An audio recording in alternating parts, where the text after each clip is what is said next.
Bismillahirrahmanirrahim. Alhamdulillahi Rabbil Alamin. Wassalatu wassalamu ala Sayyidina Maulana Muhammadin wa ala alihi wa sahbihi ajma'in, amma ba'da.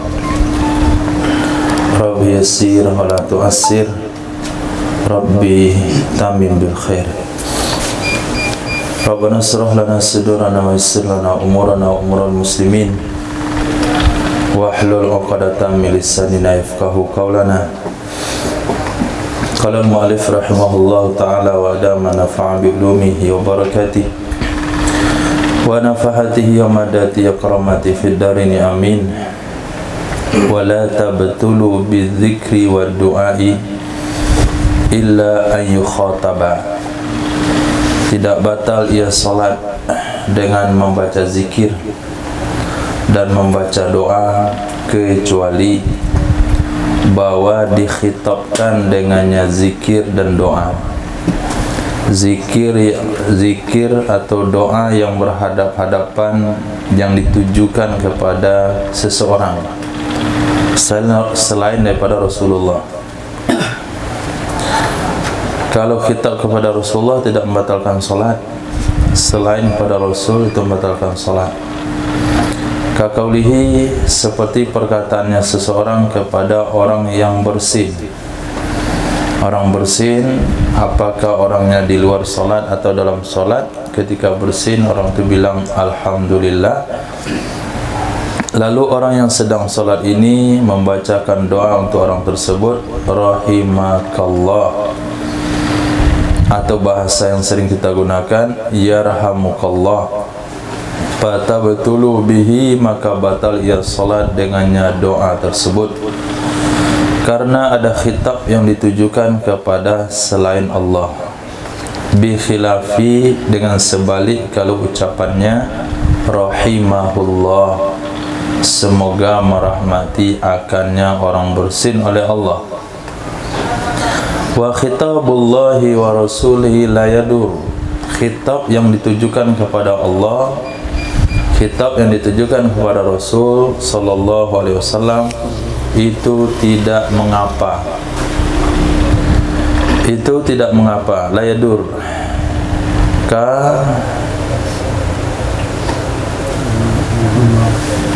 Kama. Isan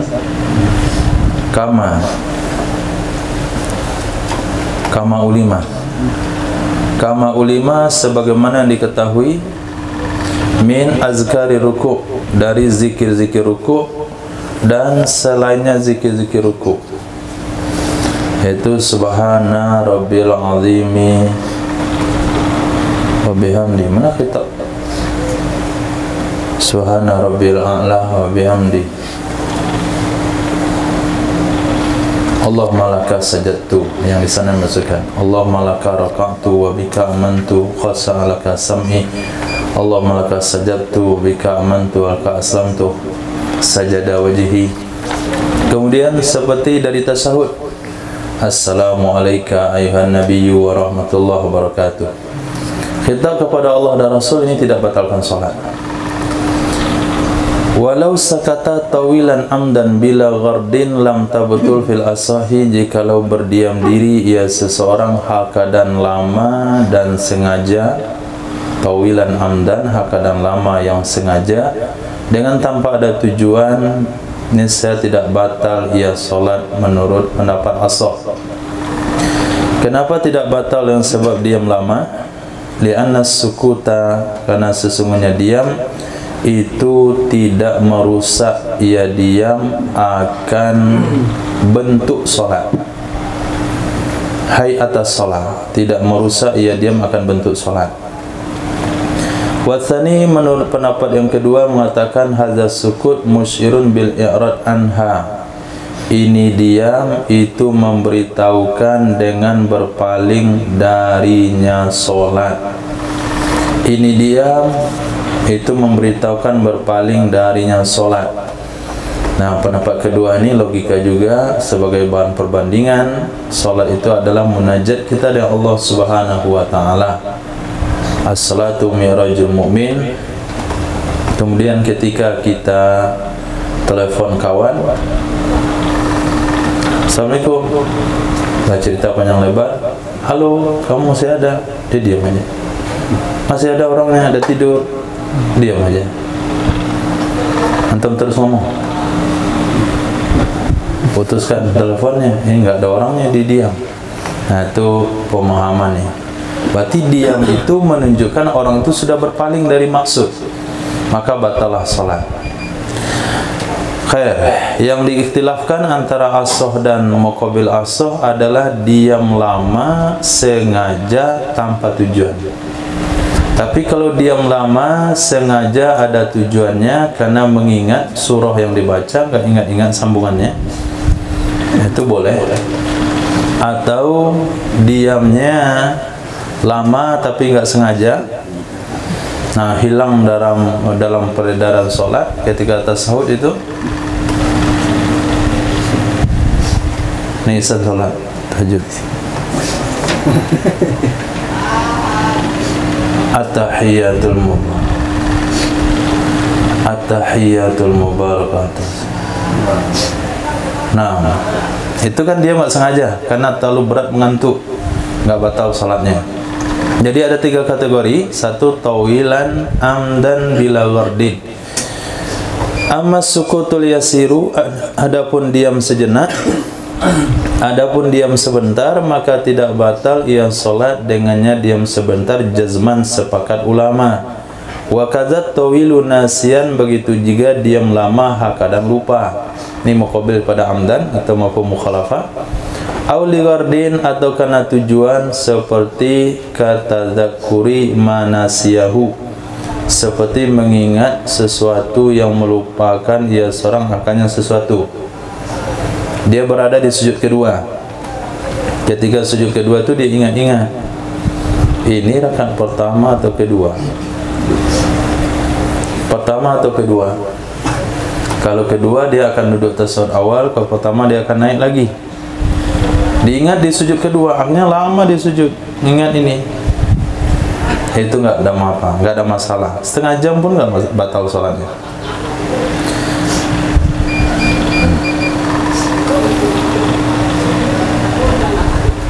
Wakila pikulin wajahan. Menurut pendapat yang kedua, pada masing-masing itu tetap ada 2 pendapat.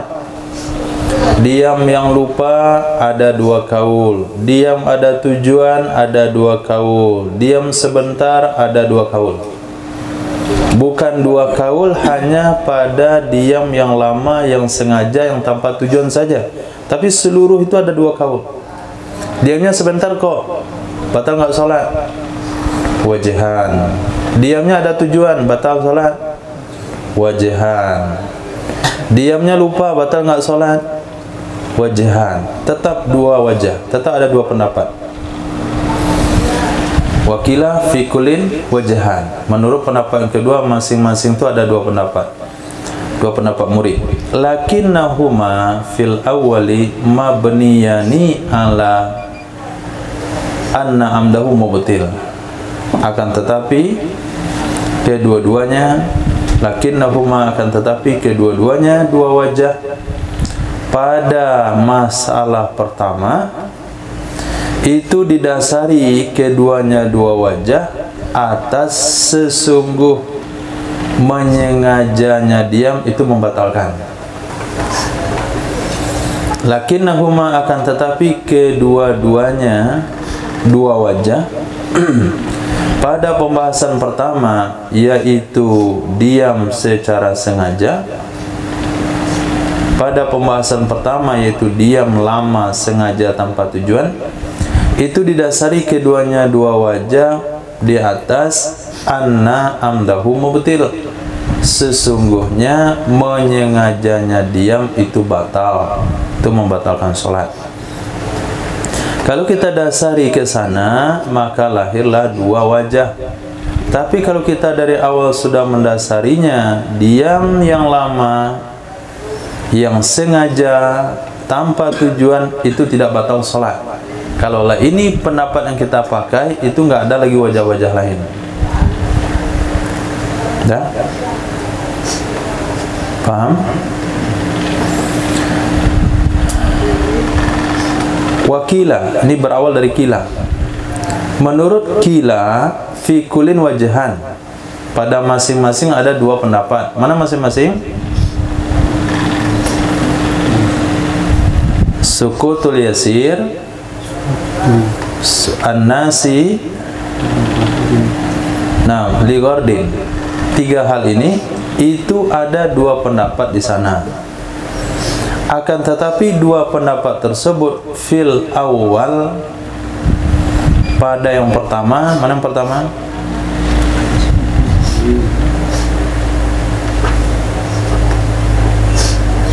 Akan tetapinya kedua-duanya pendapat dua wajah fil awali, pada yang pertama yaitu diam sebentar.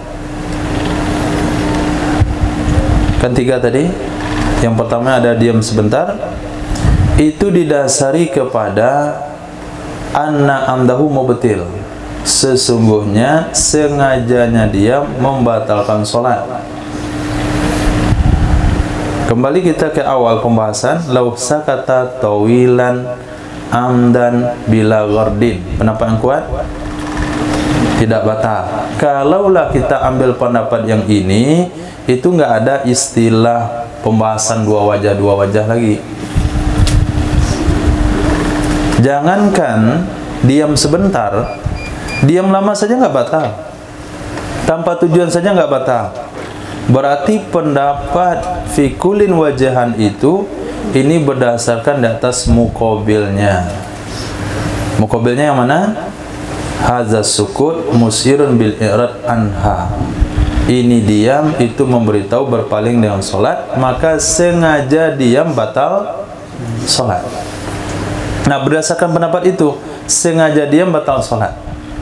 Nah, kalau sengaja diam batal sholat, lalu diamnya sebentar, batal nggak? Dua wajah. Nah, kalau lama, dua wajah juga. Sebentar, dua wajah juga. Tapi kalau kita ambil pendapat fil as-sahih, jikalau seseorang diam lama sengaja tanpa tujuan, nggak batal sholatnya, itu sudah nggak ada lagi wajah-wajah, nggak lagi ada khilafiah. Jangankan sebentar, lama saja nggak batal. Nah, wa sayati fi babi lihada wa sayati fi babi fi babin ya lihada, akan datang pada bab setelah ini. Yali itu fi'il mudhari dari wala yali, akan datang pada babin yali yang mengiringi ia bab akan ini bab, artinya bab setelah bab ini. Apa yang akan datang di sana?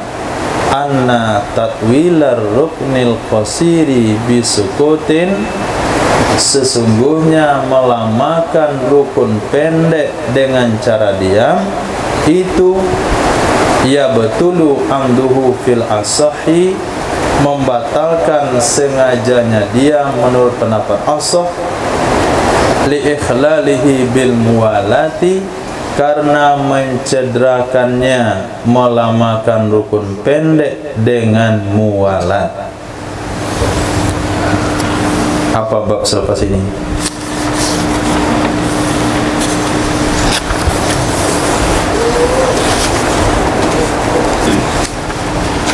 Bab sujud sahwi. Nah, bab sujud sahwi akan datang pada bab yang mengiringi bab ini, yaitu bab sujud sahwi. Di sana akan ada uraian nanti. Sesungguhnya memanjangkan rukun pendek dengan cara diam. Rukun pendek ada berapa? Dua. I'tidal sama duduk antara dua sujud, kita lamakan, kita panjangkan dengan diam, itu membatalkan sengajanya memanjangkan rukun pendek menurut pendapat asal. Kenapa melamakan rukun pendek bisa membatalkan sholat?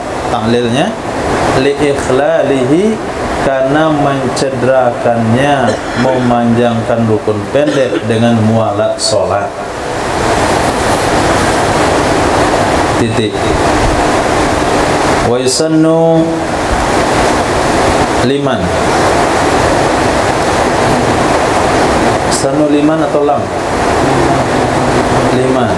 Nah, di kitab saya lam. Wa yusannu lam nabahu syai'. Wa yusannu liman nabahu syai'un, disunahkan bagi seseorang yang menimpa akannya seseorang oleh sesuatu fi solatihi, di dalam solatnya seseorang. Mana contoh perkara yang menimpa kita dalam solat? Katambihi imamih, seperti memperingatkannya seseorang akan imamnya seseorang. Maaf, itu bukan isim dhamir. Katambihi imamih, seperti memperingatkan imamnya seseorang. Itu hati-hati dan tambih. Kadang-kadang kita dibawa ke isim dhamir. Katambihi imamih, seperti mengingatkan imamnya seseorang ala sahwin, di atas kelupaan.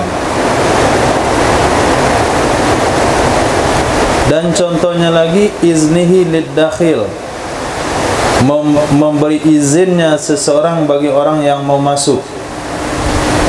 Memberi izinnya seseorang bagi orang masuk, artinya limusta'zinin fid dukhul, orang yang minta izin untuk masuk. Minta izin untuk masuk artinya kita salat di dalam rumah, pas dekat pintu atau pintu enggak dikunci, ada orang minta izin masuk, maka kita izinkan dia masuk. Itu contoh perkara yang menimpa dalam salat. Contoh yang lainnya adalah inzarihi a'ma, memperingatkannya seseorang akan orang buta. Ayyaqa fi bi'rin masalan, bahwa akan terjerumus, akan terjatuh ia si buta di dalam sumur, sebagai contoh. Apa yang disunahkan? Ayyusabbiha ar-rajulu, bahwa membaca tasbih oleh laki-laki, maksudnya yaqula subhanallah, mengatakan ia laki-laki subhanallah. Kemudian tusaffiqal mar'atu, saffaqa yusaffiqu, tusaffiqal mar'atu, bahwa bertepuk tangan oleh wanita. Bagaimana cara bertepuk tangannya? Bidarbi batnil yamin ala zahril yasar, memukulkan perut telapak tangan, perut telapak tangan kanan atas punggung tangan kiri. Kalau dia balik, maaf, kalau tidak seperti yang dianjurkan, seperti lau darabat ala batniha, jikalau memukulkan ia wanita, maf'ul bi dibuang, takdirnya ha hu.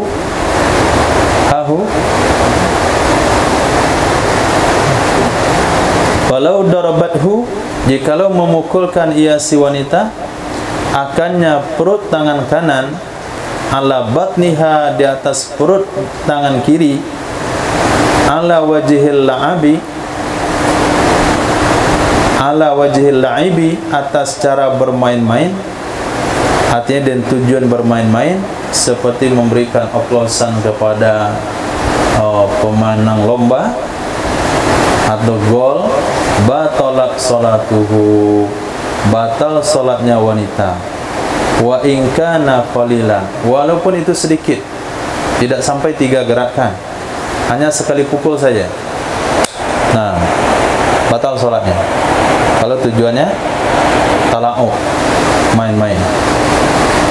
Kenapa bisa membatalkan salat? Limunafatil la'ibi lis salati, karena kontra, bertolak belakang main dan salat.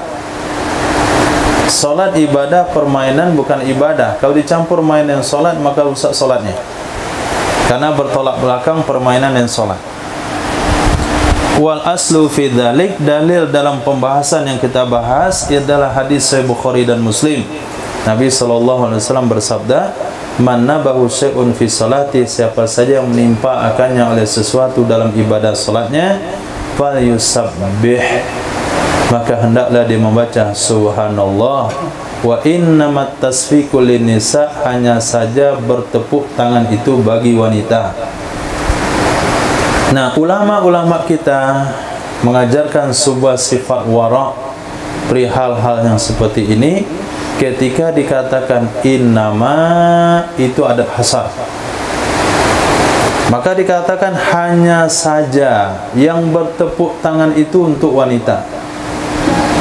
Memang hadis diriwayatkan dalam bab tambihul imam, memperingatkan imam, tapi al-ibratu bi umumil lafzi laisa bi khususis sabab. Jadi yang dihitung adalah lafaznya. Karena lafaznya diperhitungkan bukan asbabul wurudnya, maka bertepuk tangan itu dihindari bagi laki-laki. Nah, kalau laki-laki ikut bertepuk tangan, maka diidentikan menyerupai perempuan. Sehingga kalau di mana itu? Nah,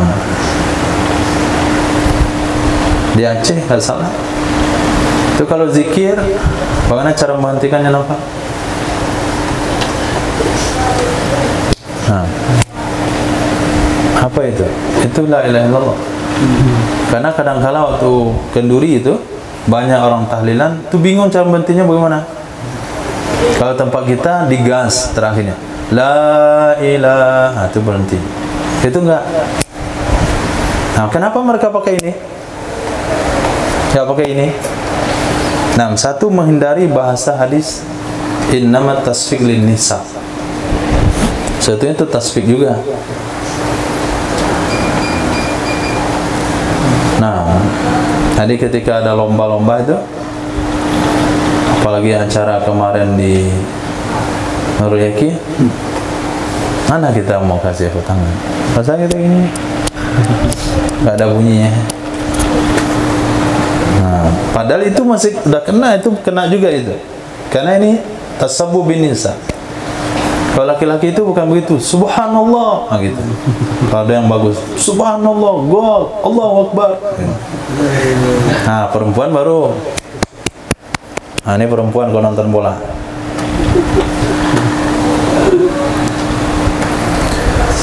Walau fa'ala fi salatihi ghairaha, jikalau melakukan ia seseorang di dalam solatnya seseorang selainnya solat.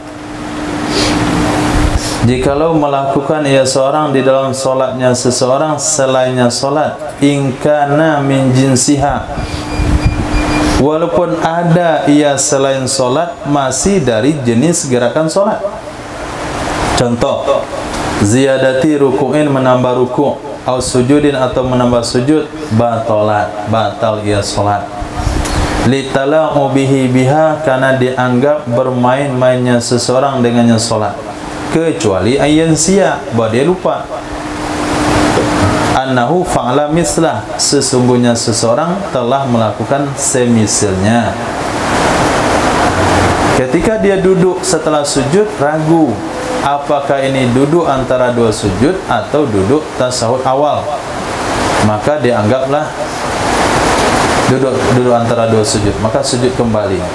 Ternyata itulah sujud ketiga, bukan sujud kedua, maka salatnya tidak batal karena dia lupa. Fala tabtulu, maka tidak batal ia salat dengan menambah gerakan sejenis salat kalau kondisinya lupa, dengan dalil karena sesungguhnya Nabi SAW salat zuhur khamsan, salat ia Nabi akan zuhur akan 5 rakaat, wa sajada lisahwi, sujud ia Nabi untuk sahwi, walam ya'udha, dan tidak mengulang ia Nabi SAW akannya salat. Nabi tidak mengulangnya. Nabi menganggap salat itu sudah sah. Muttafaq alaih. Walau tada fi hali sujudil imam masalan, wajabat mutaba'atu fihi. Walau tada fi hali sujudil imani masalan, wajabat mutaba'atu fihi.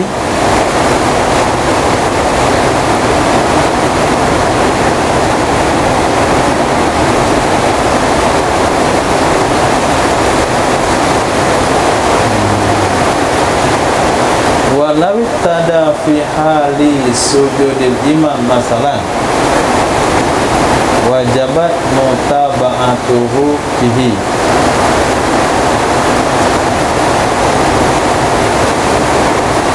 Dan jikalau mengikut memang walau, dan jikalau mengikut ia seseorang pada saat sujud imam sebagai contoh, yang wajib mengikutinya imam padanya sujud. Ini launya nggak ada jawab, dan goyah pun tidak cocok. Cocoknya dia untuk contoh.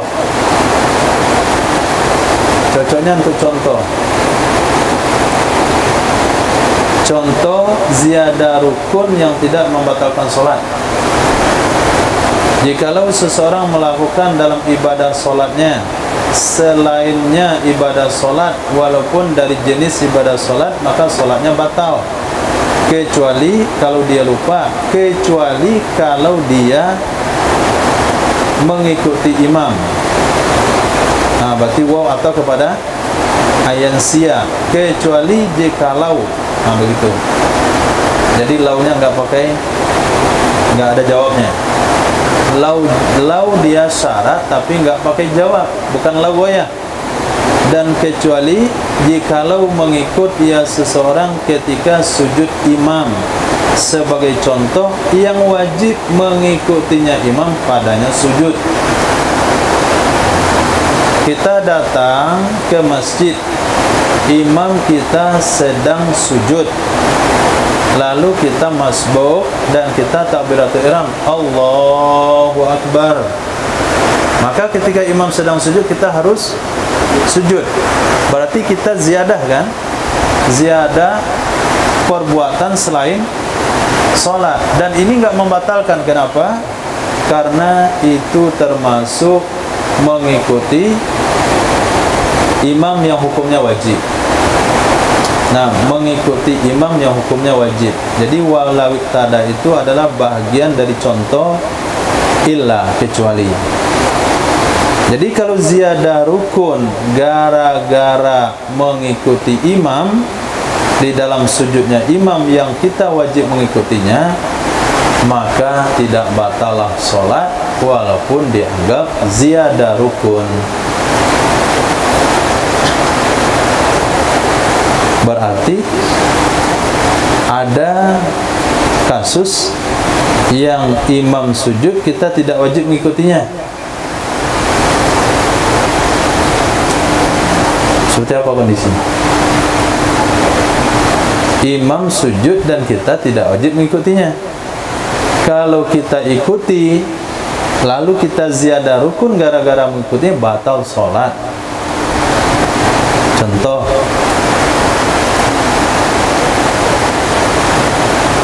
Contoh,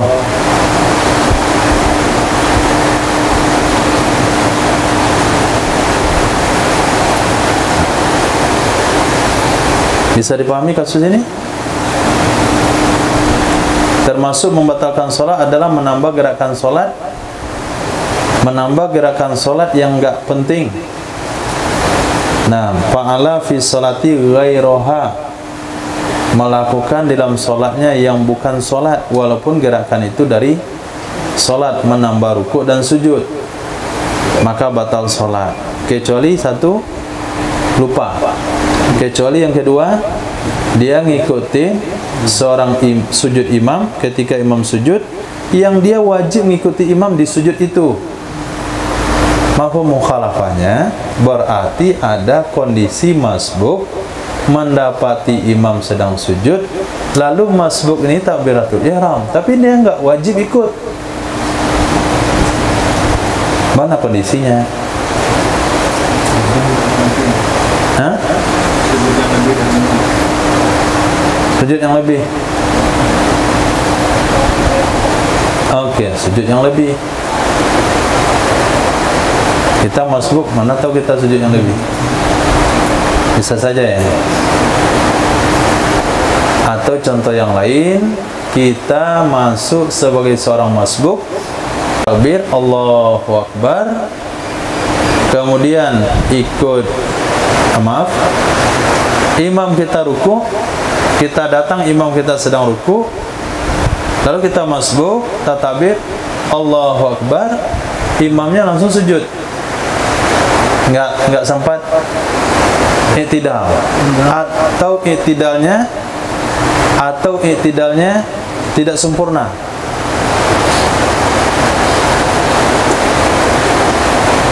Maka pada saat itu masbuk nggak boleh ikut ke bawah. Kita datang, imam ruku. Nah, ketika kita selesai takbir Allahu Akbar, imam kan harusnya i'tidal. Tapi imamnya i'tidal nggak cukup, nggak lurus, dia turun ke bawah. Berarti setelah kita takbir sempurna, ketemu imam kita sedang sujud. Nah, sujud seperti itu nggak boleh diikuti. Kenapa? Karena sujudnya tidak sah. Kenapa sujudnya tidak sah? Karena dia ketinggalan i'tidal. Walaupun tidak tertinggal secara zahir, tapi tertinggal secara syarat. Oke, Faiz apa? Yang tu lau faragal imam min as-sajadah atau ahdasa qabla syuru'il ma'mum fiha. Itu bukan mafhum mukhalafah. Oh, itu contohnya itu. Maksudnya apa namanya? Wajibat mutaba'atuh itu bukan ke ini. Gimana? Tapi kan kita cari yang enggak wajib. Yang enggak wajib, nah. Karena kalau dia udah firaq daripada sujud, ini kan dah selesai. Kita datang, kita nampak dia sujud. Tapi imamnya sudah bangkit. Jadi kita datang, kita sujud lagi. Mungkin itu gerakan yang tidak wajib kita ikuti. Itu enggak ngikutin imam namanya. Ini iktada fi hali sujudil imam. Dia ngikutin ketika imamnya masih sujud. Kalau ini contohnya di dalam tuh, lau faragal imamu minas sajadah au ahdasa qabla syuru'il imami fiha au ahdasa qabla syuru'il ma'mumi fiha imtana'a alaihi fi'luha fihima fa in fa'alaha amidan aliman batalat salatuh. Nah, ini contoh. Oke, ini contoh bisa juga. Tidak menafikan contoh yang kita buat tadi. Di sini Imam Qulyubi memberikan contoh mutaba'ah yang tidak wajib diikuti. Satu, farawal imamu minas sajadah. Ya, selesai imam dari sujud. Ketika dia takbiratul ihram Allahu Akbar, dia imam selesai sujud. Kemudian dia turun ke bawah untuk sujud. Imam enggak sujud lagi. Nah, sementara imamnya dia temukan dia selesai takbiratul ihram, imamnya sedang duduk antara dua sujud.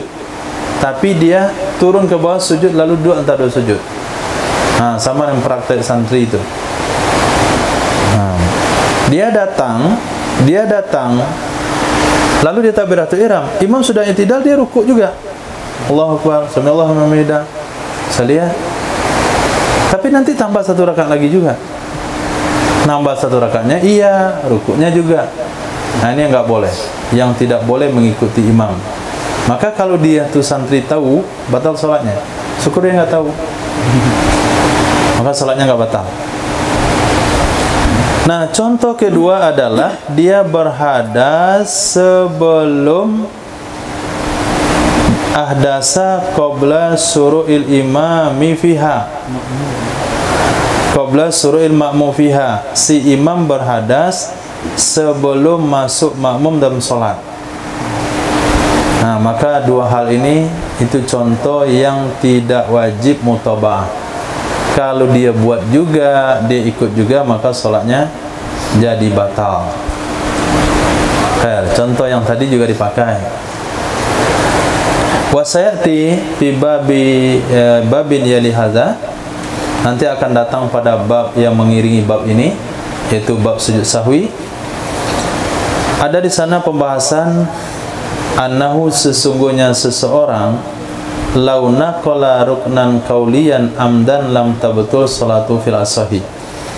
Jikalau memindahkan ia seorang rukun qauli secara sengaja, niscaya tidak batal salatnya seorang menurut pendapat ashab. Wa kadza, begitu juga lau qala marratain, jikalau membaca ia seorang rukun qauli 2 kali. Al-Fatihah dibaca 2 kali. Nah, ini figo nih. Figo kalau jadi imam, dia Al-Fatihah 2 kali. 1 Al-Fatihah untuk makmum, 1 Al-Fatihah untuk sakta. Lam tabtul ala nas, tidak batal ia salat berdasarkan nas. Apa itu nas? Pendapat tunggal Imam Syafi'i. Wa anzalika, dari demikian ihtaraza, mengecualikan ia musannaf, menjaga ia musannaf biqaulihi, dengan perkataan beliau fi'lin.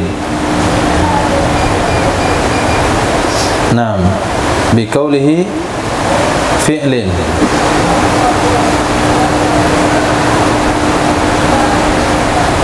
Biqaulihi fa'ala biduni ata.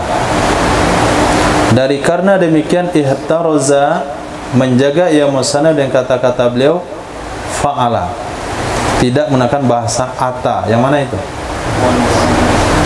Hah?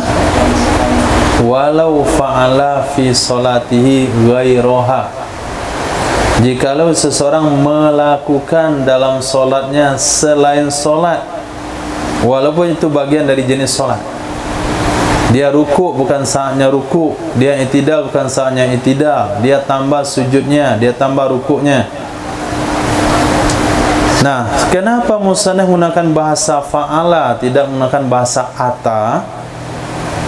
Kalau digunakan bahasa ata, walau ata fi salatihi ghairaha, jikalau mendatangkan ia seorang dalam solatnya selainnya solat, walaupun itu dari jenis solat, maka kalimat ata terbenar kepada qauli dan fi'li.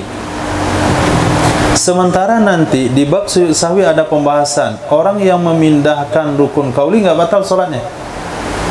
Orang yang membaca rukun qauli 2 kali nggak batal solatnya. Supaya tidak kontra dengan mafhum tersebut, beliau memilih kosakata fa'ala bukan ata.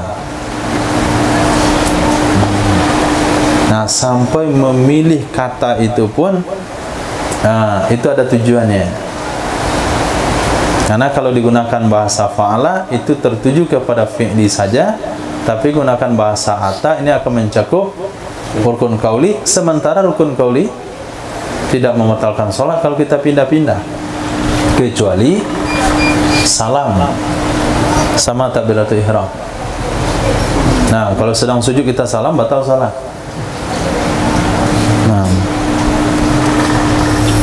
wa illa, jika tidak, wa illam yakun min jinsiha, jika tidak ada ia perbuatan seseorang itu dari jenisnya solat. Mana contoh yang tidak dari jenis solat? Kal masyi, seperti berjalan, wad darbi, dan memukul, fatabtulu bikathirihi, maka batal ia solat dengan banyaknya perbuatan, la qalilihi, tidak dengan sedikitnya perbuatan. Dalilnya, karena sesungguhnya Nabi sallallahu alaihi wasallam wa huwa, dan dianya Nabi itu memikul Sayyidina Umamah. Nabi sedang sholat, ngimamin sahabat, menggendong Sayyidina Umamah, cucu beliau. Fakana, maka ada ya Nabi sallallahu alaihi wasallam idza sajada wada'aha, apabila sujud ia Nabi meletakkan ia Nabi akannya cucu Sayyidah Umamah. Wa idza qama hamalaha, apabila berdiri ia Nabi menggendong ia Nabi akannya Sayyidah Umamah. Muttafaqun alaih. Akhirnya di ulama salaf ada salah satu ulama yang punya sorban besar sekali. sehingga nggak bisa dipakai sujud. Kalau pakai sujud itu susah beliau angkat kepalanya. Bisa saja dahinya tidak nyentuh tempat sujud. Akhirnya ketika sujud sorban dibuka. Duduk antara sujud sorban tetap dibuka. Sujud kedua sorban dibuka. Ketika berdiri pasang sorbannya. Nah, baru dia main sholat. Untung waktu ruku enggak jatuh. Ditegur oleh jamaahnya, kenapa kamu memaksa-maksakan diri pakai sorban sebesar itu? Kenapa harus bongkar pasang waktu sujud? Kenapa enggak pakai sorban kecil saja? Kata beliau, ja'altu imamati kal umamah, saya memperlakukan sorban saya seperti Nabi memperlakukan cucunya Sayyidah Umamah. Nah, jadi kalau kita lihat dalam sejarah kehidupan para sahabat dan ulama, itu ada saja yang perbuatan mereka itu di luar nalar. Nah, itu biasa. Dan itu tidak mencederai kehormatan mereka karena keseimbangan atau jumlah ibadah yang terlalu tinggi sehingga kekurangan tersebut tidaklah mencederai. Sehingga Imam Abdullah ibni Alawi Al-Haddad katakan, likulli ulama zalal, setiap ulama ada aja kurangnya. Maka kalau mau cari yang komplit, yaitu Sayyidina Muhammad sallallahu alaihi wasallam, maka disuruh ikut Nabi, bukan ikut ulama.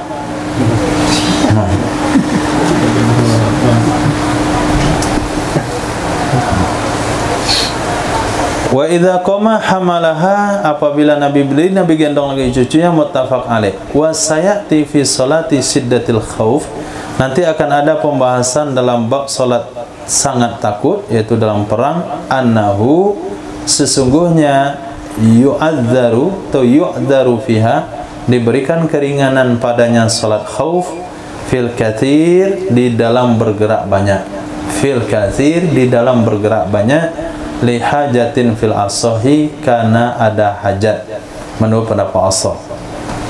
Wa yustasna minal qalil al aklu, dan dikecualikan dari sedikit makan, dikecualikan dari sedikit akan makan. Namanya kenapa dikecualikan makan? Fata betulu bihi, maka batal ia solat dengannya makan walaupun sedikit, sebagaimana pembahasan yang akan datang. Jadi kalau berjalan sedikit enggak batal solat, bergerak sedikit, menggaruk sedikit, memukul sedikit, tadi apa lagi, bicara sedikit, ya, karena lupa, karena tidak tahu, tertawa sedikit karena terpaksa. Jadi semua sedikit-sedikit itu enggak batal salat kalau tidak sengaja, kondisinya lupa atau tidak tahu. Dari sekian yang sedikit-sedikit yang dikecualikan itu makan. Makan enggak ada pengecualian. Makan sedikit, minum sedikit, lupa, enggak sengaja, enggak tahu, tetap batal salat. Kunyah-kunyah sedang salat. Nah, ingat saya waktu TPA dulu, salat makan permen. Salat di surau, ini sengaja beli permen untuk salat isya. Sengaja beli permen untuk salat isya. Dan salat isya, amin.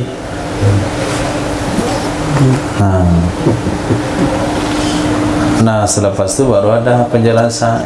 Udah lama mengaji, baru kasih tahu bahasanya makan membatalkan sholat. Antum dulu disuruh belajar rukun sholat, bagaimana caranya? Nggak pernah kenal surau ya, TPA.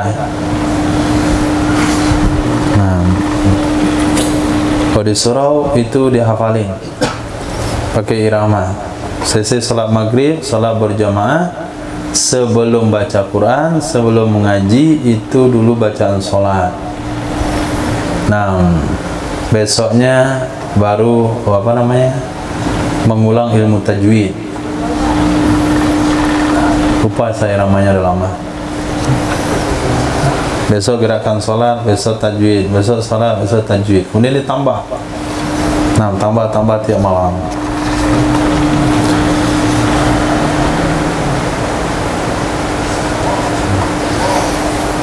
Khair. Titik wal kasratu wal qillatu bil urfi. Banyak sama sedikit itu penilaiannya uruf. Fal khutwatani, maka 2 langkah. Awid dorbatani, atau 2 kali memukul. Qalilun, itu masih dianggap sedikit.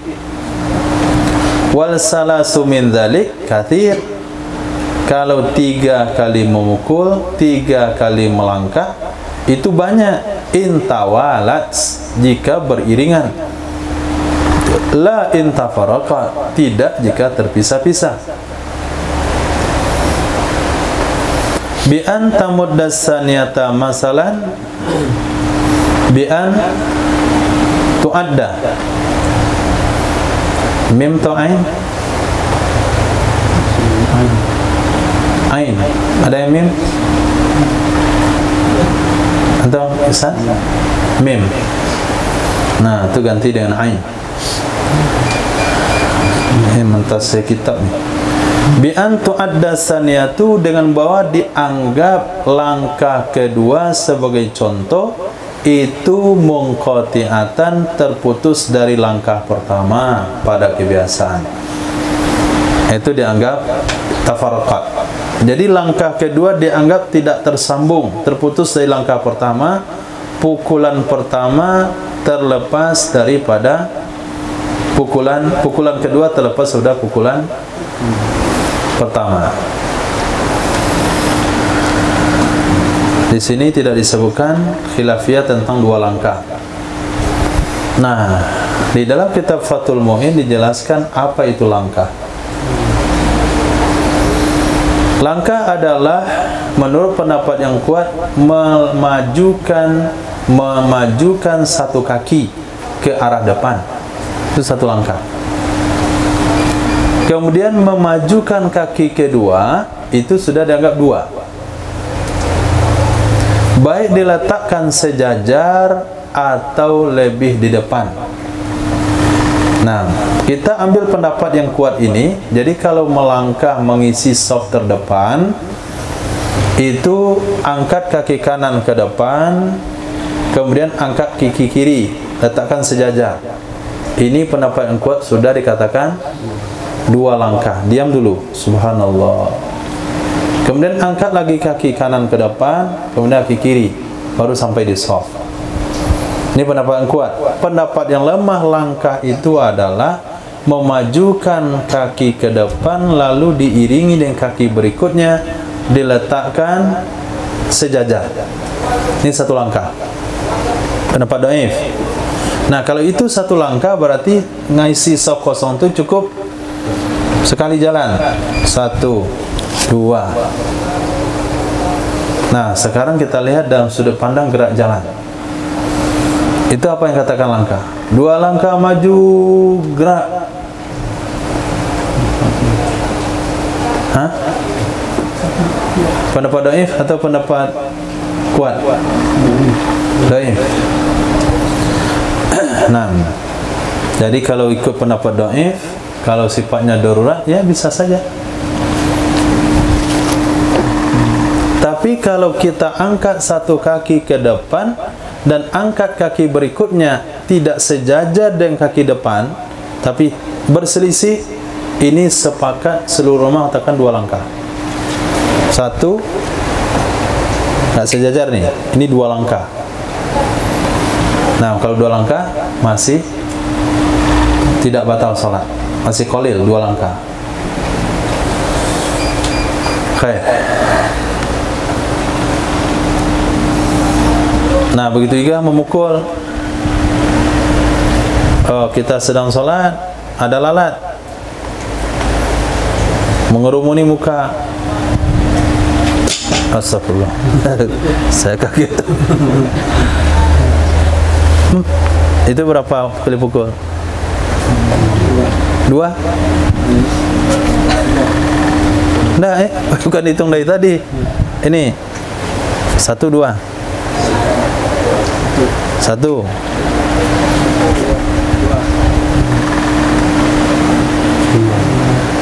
Hah? 2. Kalau terjadi 2. Nah, kalau sekiranya, Masya Allah, saya pernah melemparkan tasbih waktu sedang sholat. Dia santri kecil nih biasa. Dia ada di saf depan, sholat subuh, memang itu berat deh. Ini kalau dibiarkan ada 2 kemungkinan. Pertama, jatuh ke rumah sakit. Nah, daripada dia jatuh, sholatnya batal, sambil masukkan tangan ke bawah. 1, diam dulu. 2, pindah. 3, diam nih. Wah, oke dia. Alhamdulillah, amar ma'ruf nahi munkar. Nah, jadi selagi kita bisa, seperti handphone misalnya. Tapi sedang sholat di saf pertama, khatib imam sedang sholat Jumat, handphone berbunyi. Bunyinya juga irama itu, irama Minang. Onde mande. Nah, itu tersalung, dibiarin. Hah? Dibiarin, banyak orang mengutuk. Dimatiin, batal sholat. Nah, caranya angkat tangan 1, 2, itu 2 itu. Kemudian pilih tombolnya. Usahakan tekan tombol ngangkat telepon. Jangan tombol matikan. Tombol matikan nanti dia telepon lagi. Tekan tombol yang ngangkat. Biar dia dengar di situ. Oh, ini orang sedang sholat. Tapi kalau tombol matikan, nanti diulang lagi teleponnya. Nah, Masya Allah. Tapi kalau sampai pada makom ada salah seorang ulama kalau nggak salah, ini riwayat Kiai Mukhlisi, beliau kalau sedang sholat bunyi handphonenya, beliau lempar handphonenya. Dia sedang sholat, bunyi handphonenya langsung lempar ke dinding. Nah, kalau makamnya sampai itu nggak apa-apa. Nah, kebetulan handphone beliau handphone tombol ikat yang karet.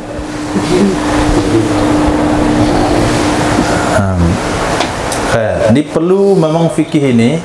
Kenapa fikih ini perlu? Karena saat ini kita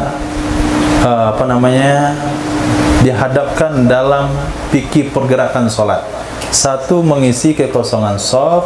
Yang kedua, mengantisipasi bagi imam mic storing. Nah, dia imam, mic-nya udah bunyi-bunyi dan ganggu. Dia santai saja, kayak nggak ada apa-apa. Masalahnya kamu tekan tombolnya putar gitu tuh. Masih bunyi juga. Bunyi juga. Tekan lagi kalau masih bunyi. Itu kan lebih membantu daripada dibiarkan khusyuk sholat dia, nggak boleh gerak-gerak. Mau bunyi-bunyilah. Saya hanya dengan Allah Subhanahu wa taala. Kamu dengan Allah, tapi masyarakat dengan mic. Jadi nggak ada masalah melangkah dalam sholat 2 langkah, kemudian bergerak memperbaiki mic, matiin, storing dia tergeser, kemudian apalagi kejadian yang lain, contoh yang lain. Nah, seperti santri dilempar dengan tasbih waktu dia mengantuk sedang sholat. Seperti yang dicontohkan oleh Nabi SAW, Nabi menarik telinga Sayyidina Abdullah bin Abbas ketika terjadi kesalahan dalam sholat. Nah, itu juga ketika kita sholat, kawan kita di samping, kakinya renggang, kita tarik. Itu sunnahnya, bukan kita lebarkan kangkangan kaki kita, tapi kita tarik kakinya. Ulang 2 langkah. Allah.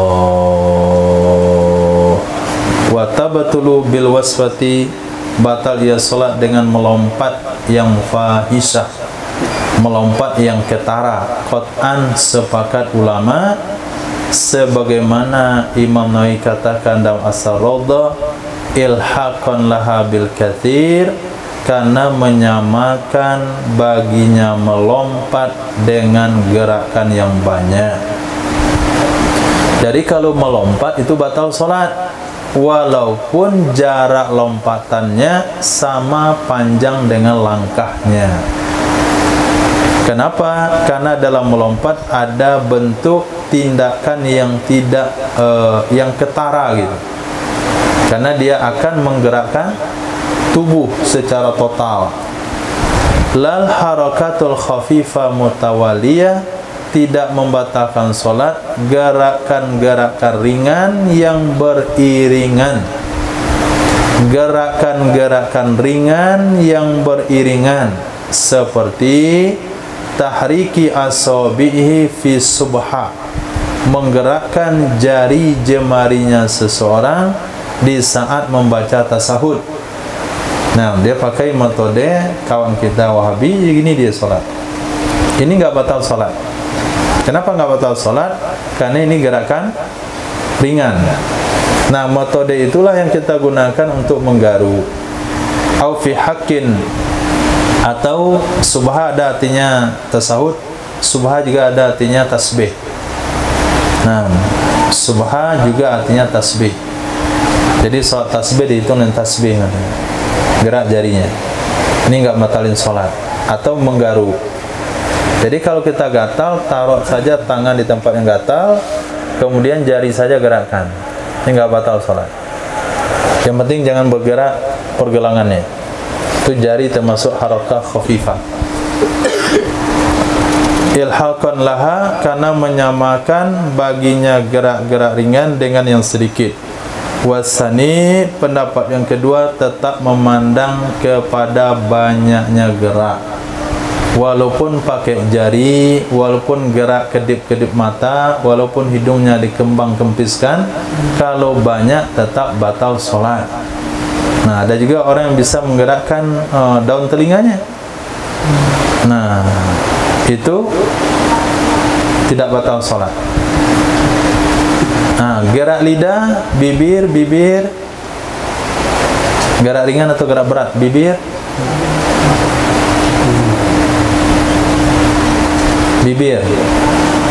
ringan. Lidah belum masuk itu. Kalau nggak salah ada pembahasannya di sini.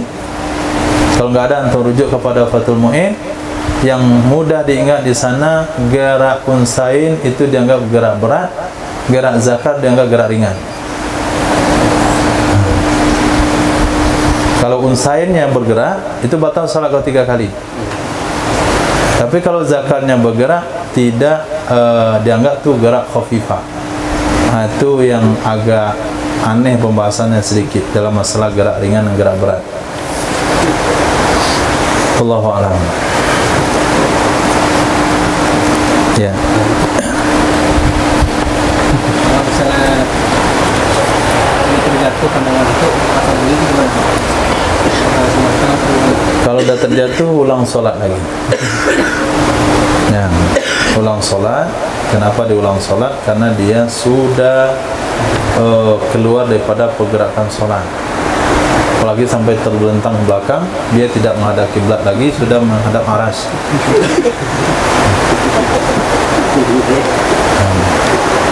Sudah jelas itu.